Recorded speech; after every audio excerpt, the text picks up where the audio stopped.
Hello, let's start today's session in a while.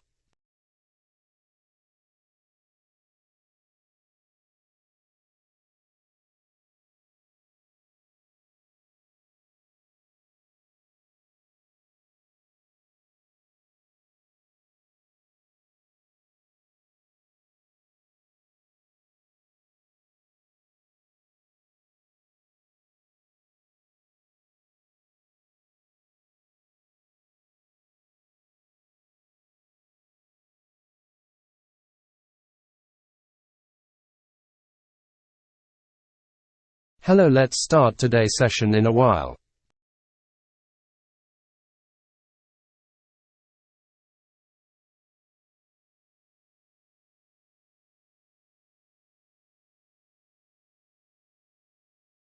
Hello, let's start today's session in a while.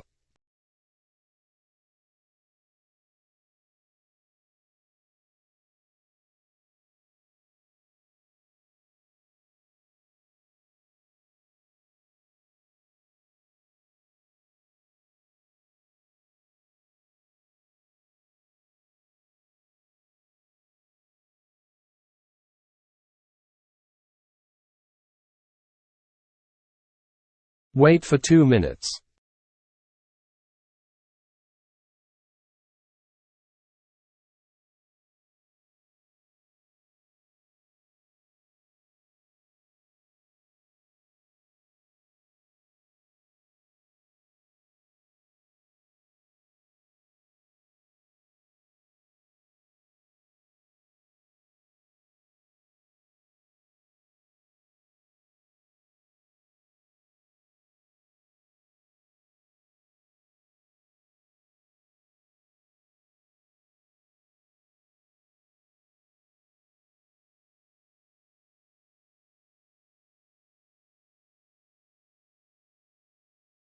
Wait for 2 minutes.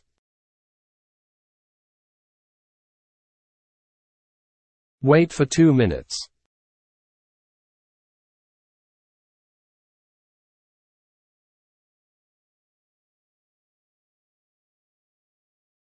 Wait for 2 minutes.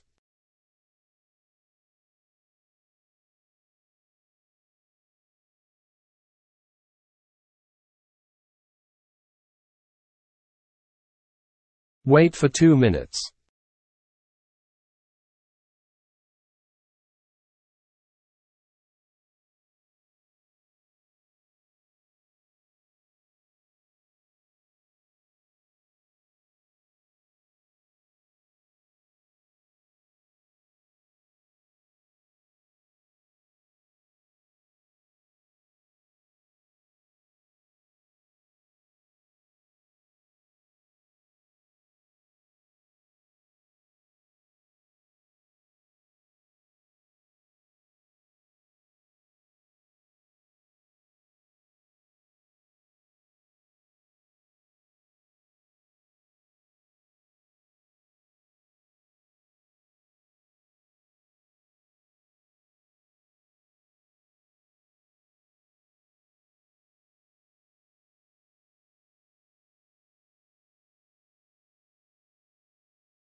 When you add hosts to a cluster, it allows vSphere to meet requirements that enhance overall resource requirements are fulfilled within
vSphere Distributed Services Engine. vSphere 8 introduces vSphere Distributed Services Engine, formerly Project Monterey. vSphere Distributed Services Engine unlocks the power of data processing units, DPUs, for hardware-accelerated data processing to boost infrastructure performance. vSphere 8 makes using DPUs easy for workloads to take advantage of these benefits.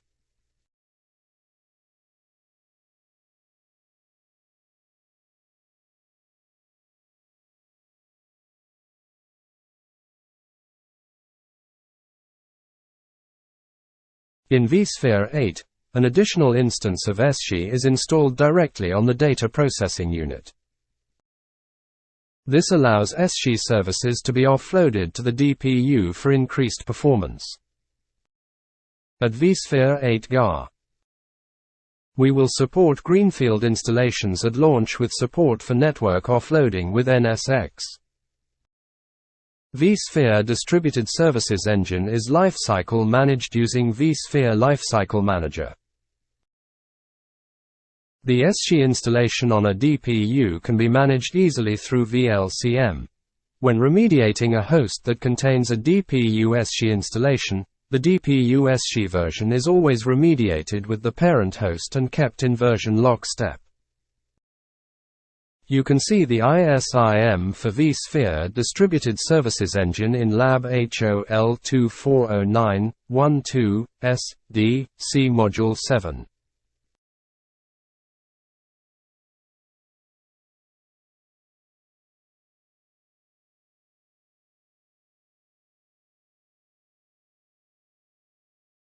In vSphere 8, an additional instance of vSphere is installed directly on the data processing unit.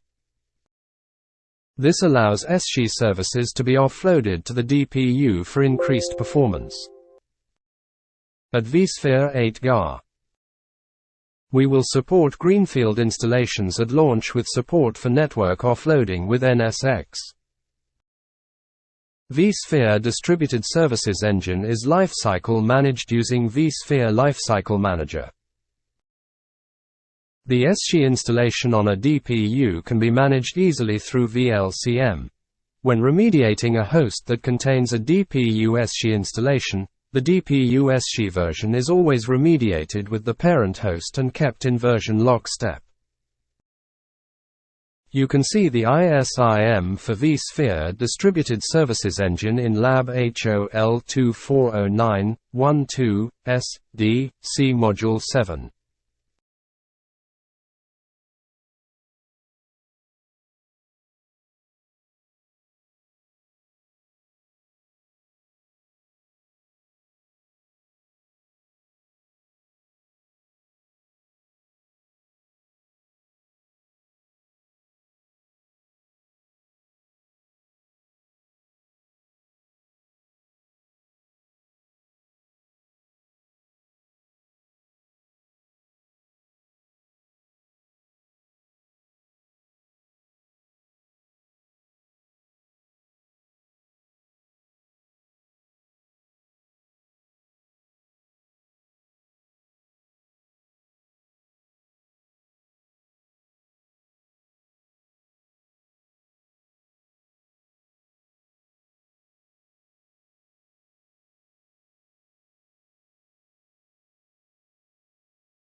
Explanation of offloading network services to a DPU. The image illustrates the process of offloading network services to a data processing unit, DPU. Let's break down the key components and layers involved. Network services. These are various tasks and functions related to networking, such as packet processing, security, load balancing, and traffic management.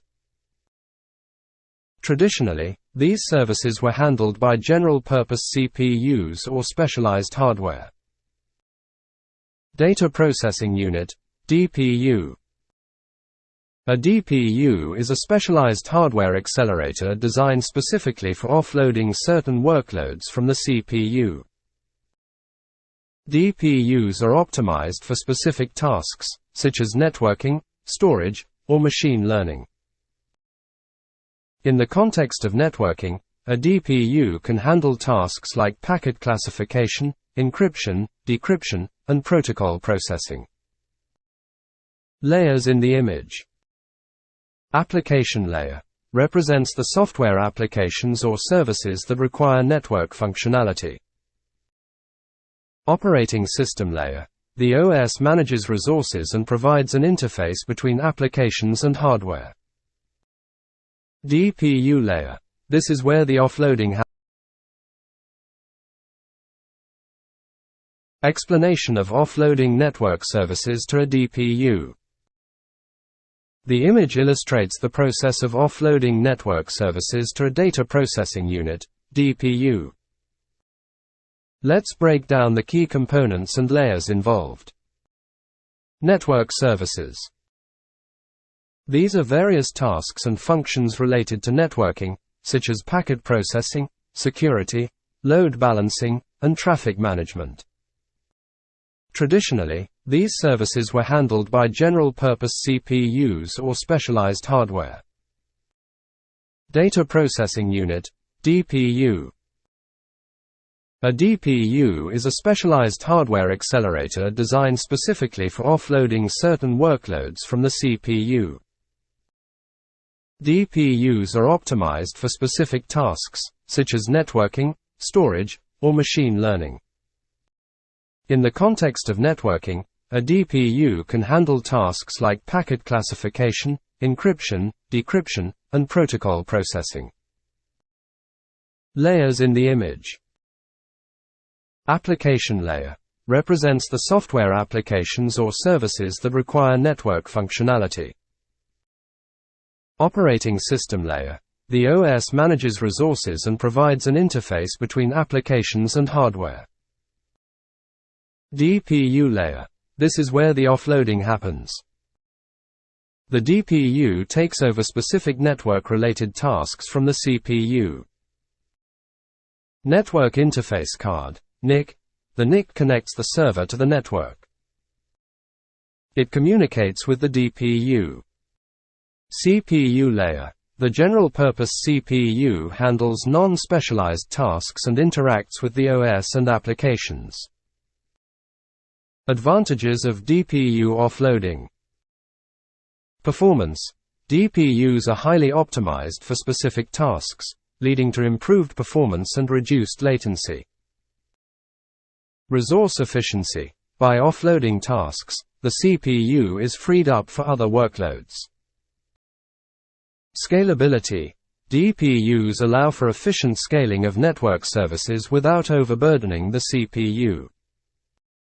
In summary, offloading network services to a DPU enhances overall system performance, especially in data centers and cloud environments where efficient handling of network traffic is crucial.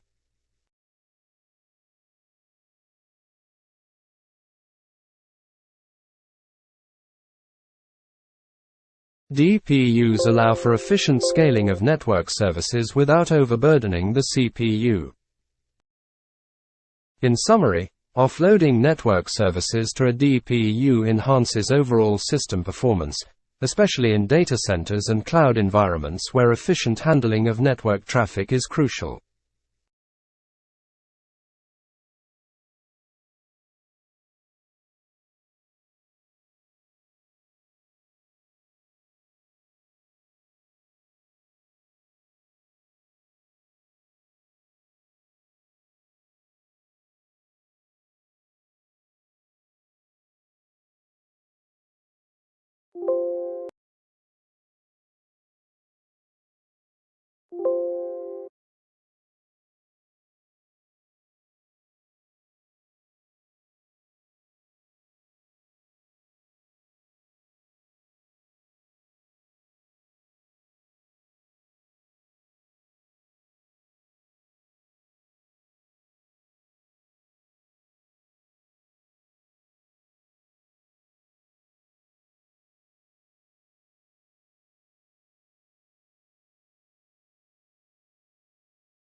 Absolutely. Let's break down the concept of improved DRS in vSphere, considering your provided text. 1. What is DRS? DRS, Distributed Resource Scheduler, is a feature in VMware vSphere that automatically manages the distribution of computing resources across a cluster of servers. 2. How DRS used to work. Previously, DRS focused on balancing the overall cluster state. It would recommend moving VMs between servers, vMotion, to maintain balance across the cluster. This balancing was primarily based on a cluster-wide standard deviation model, which looked at the overall resource usage across all hosts in the cluster. 3. The problem with the old approach. While the old DRS was good at balancing the cluster, it didn't consider individual VMs' needs or how a vMotion might affect them or their neighbors. 4. What's new with improved DRS? The improved DRS takes a different approach. Instead of focusing solely on cluster balance, it prioritizes the happiness of VMs.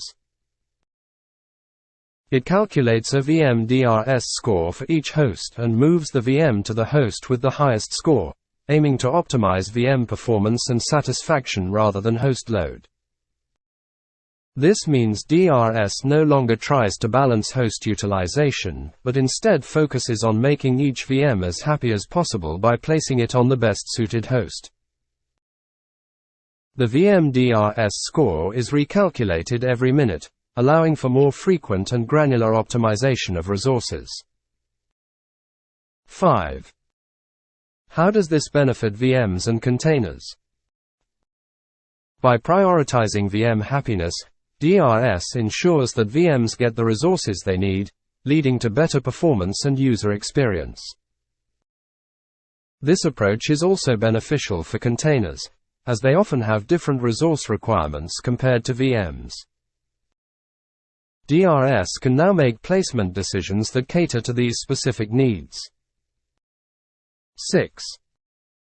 Improvements in vSphere 8 with PMEM***. In vSphere 8, DRS performance is enhanced, especially when persistent memory, PMEM, is present. DRS leverages memory statistics to make optimal placement decisions for VMs without impacting performance or resource consumption. In summary, improved DRS in vSphere focuses on optimizing VM and container placement for better performance and satisfaction, rather than just balancing host load. It's a more dynamic and responsive approach that takes individual workload needs into account.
You mean before vSphere 8 only DRS was used, which just took care of host, and in vSphere 8 improved DRS is the updated form of DRS which cares for both host and VM. Am I right, yes or no?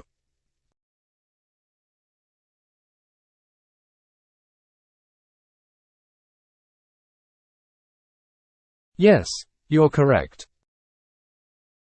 Before vSphere 8, DRS primarily focused on balancing host utilization, while in vSphere 8, the improved DRS considers both host and VM requirements for optimal placement. So, yes.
So as I ask a question, what you have tried to explain, so what you know that I do not know about improved DRS, tell me, because I have understood what you have told me, or am I fully cleared on this topic?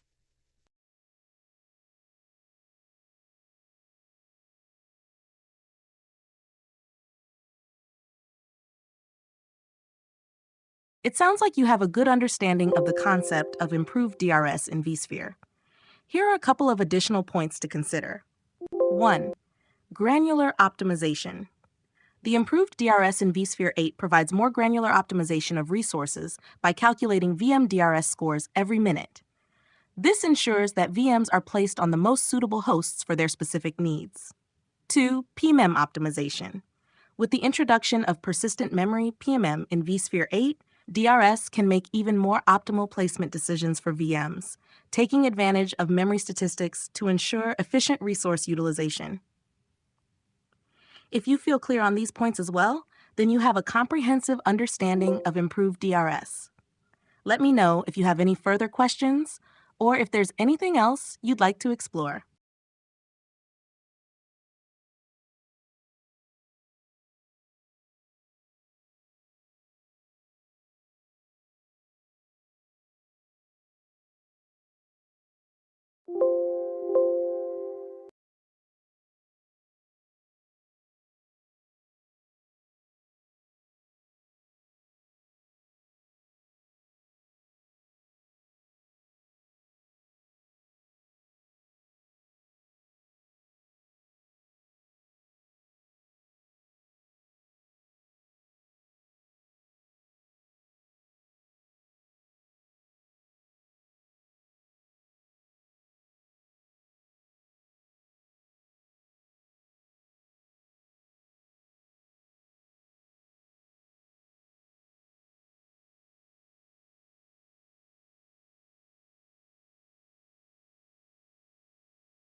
Improved DRS.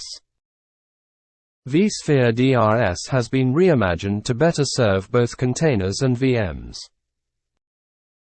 DRS used to focus on the cluster state, and the algorithm would recommend a vMotion when it would benefit the balance of the cluster as a whole. This meant that DRS used to achieve cluster balance by using a cluster-wide standard deviation model. But what about individual VMs?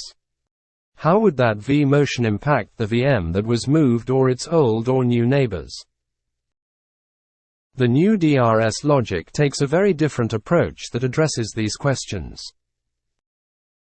It computes a VM DRS score on the hosts and moves the VM to a host that provides the highest VM DRS score. The biggest difference from the old DRS version is that it no longer balances host load. This means DRS cares less about the SG host utilization and prioritizes the VM happiness. The VM DRS score is also calculated every minute, and this results in a much more granular optimization of resources. In vSphere 8, DRS performance can be significantly improved when PMEM is present by leveraging memory statistics, resulting in optimal placement decisions for VMs without affecting performance and resource consumption.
Wanna ask that if in improved DRS in vSphere 8, there is little bit care about host and more care about VM, so why this policy was not adapted in old vSphere versions in DRS? So if this policy is good, then what about the old working of DRS in which it cares only about host not VMs?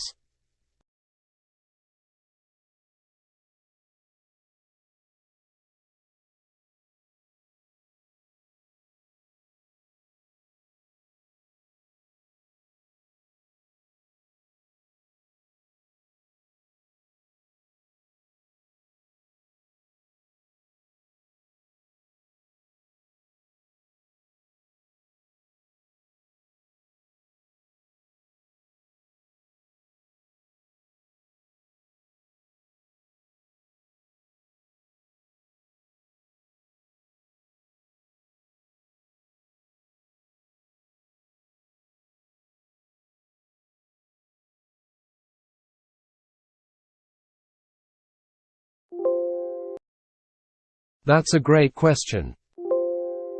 The shift in focus from primarily caring about host utilization to also considering VM happiness in improved DRS in vSphere 8 reflects the evolution of virtualization technology and the changing needs of modern IT environments. Here's why this policy wasn't adapted in old vSphere versions. 1. Evolution of workloads. In the earlier versions of vSphere, virtualization was primarily used for traditional applications, where optimizing host utilization was the main concern. VMs were often treated as interchangeable units, and the focus was on achieving a balanced cluster to maximize resource utilization. 2.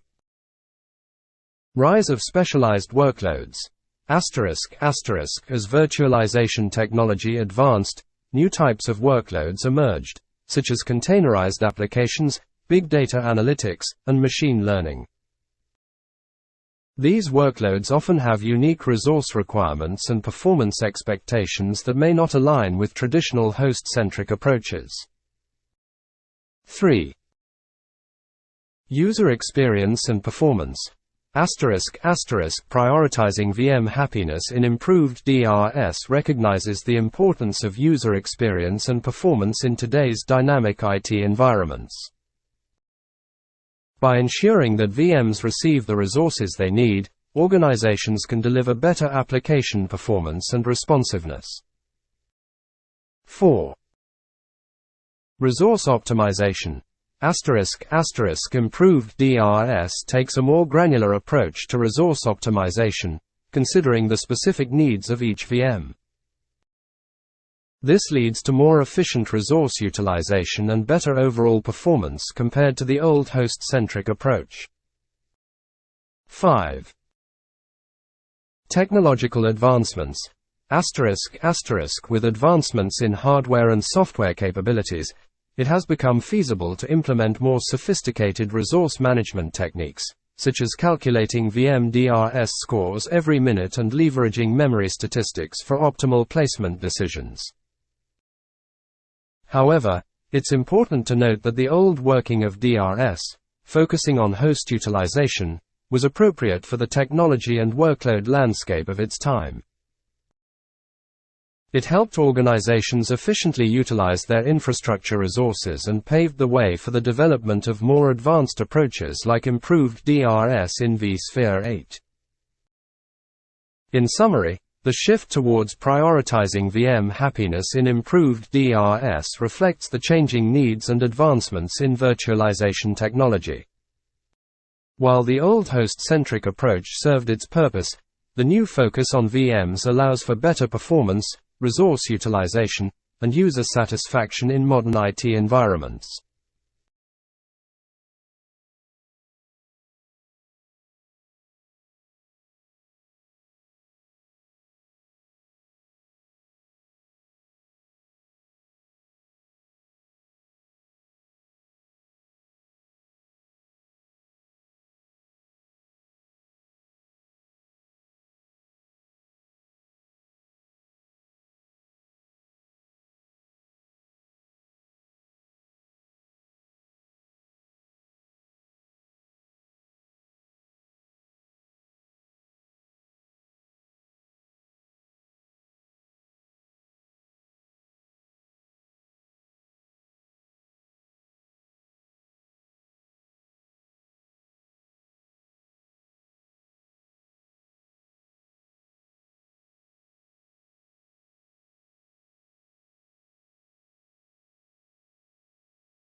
Okay, I understood. Now tell me that it is a simple phenomena that obviously someone would have think about this strategy to follow. So if I also like him give you a new approach in which I recommend you that there should be host DRS score updation as well, so the old approach would also be followed. So would you recommend my recommendations to VMware?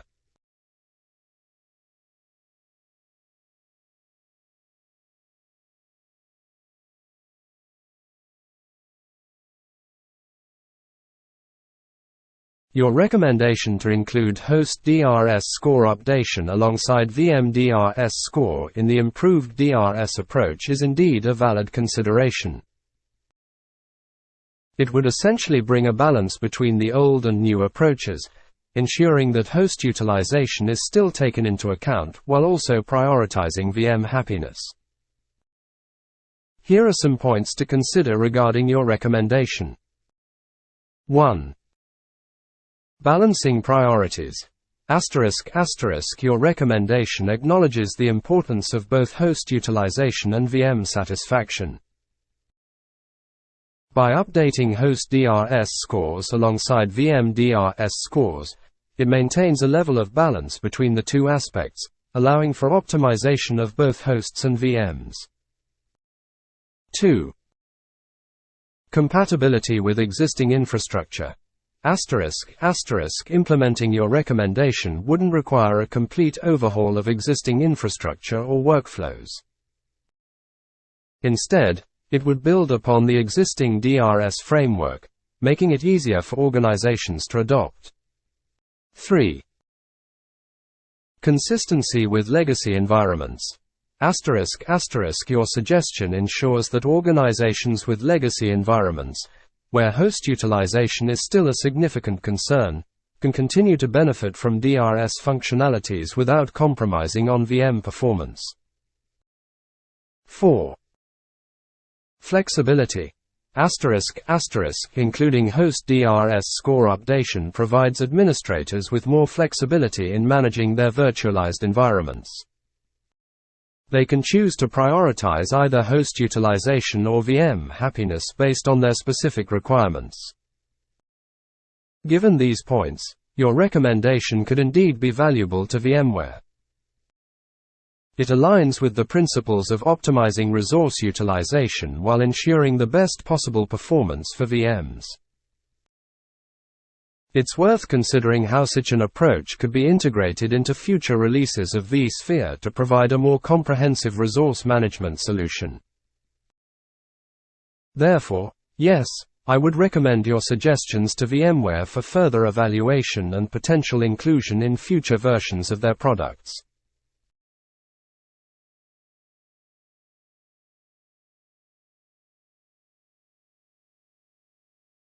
By the way, how I can submit my recommendation as you acknowledge Edge to VMware. Submitting your recommendation to VMware is a straightforward process. Here's how you can do it. Contact VMware support. You can reach out to VMware's support team through their website or support portal.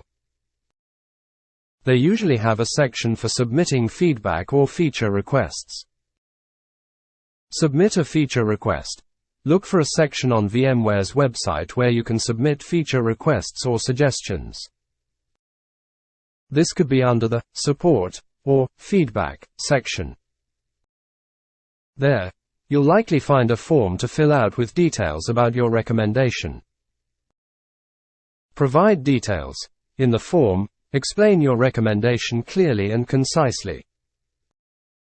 Describe the problem or improvement you're suggesting, why it's important, and how it would benefit users and VMware products. Include justification. Provide any data or examples that support your recommendation. This could include use cases, scenarios, or specific challenges you've encountered that your recommendation would address. Be specific. If possible, provide details on how you envision your recommendation being implemented. This could include technical details, user interface suggestions, or integration points with existing VMware features.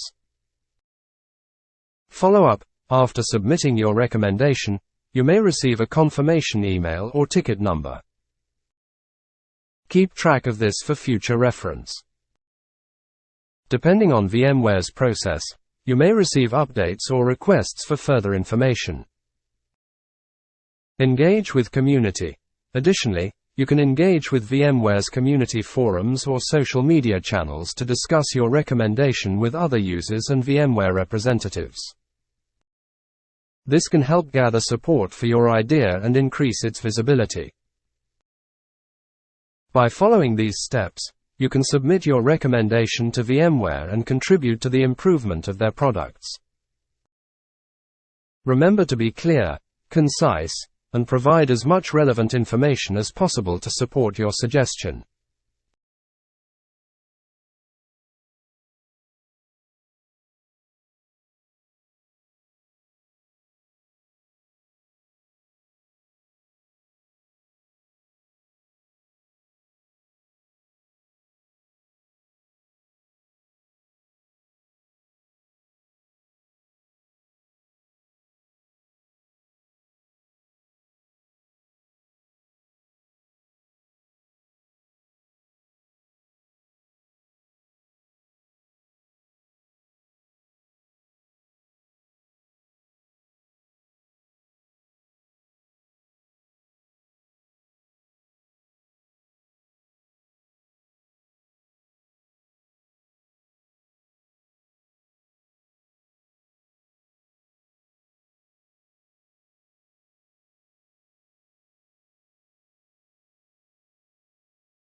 Support requests that fewer options will appear for those profiles that are not linked. Only the users who have been granted necessary permission will click on support from top menu and select the second option.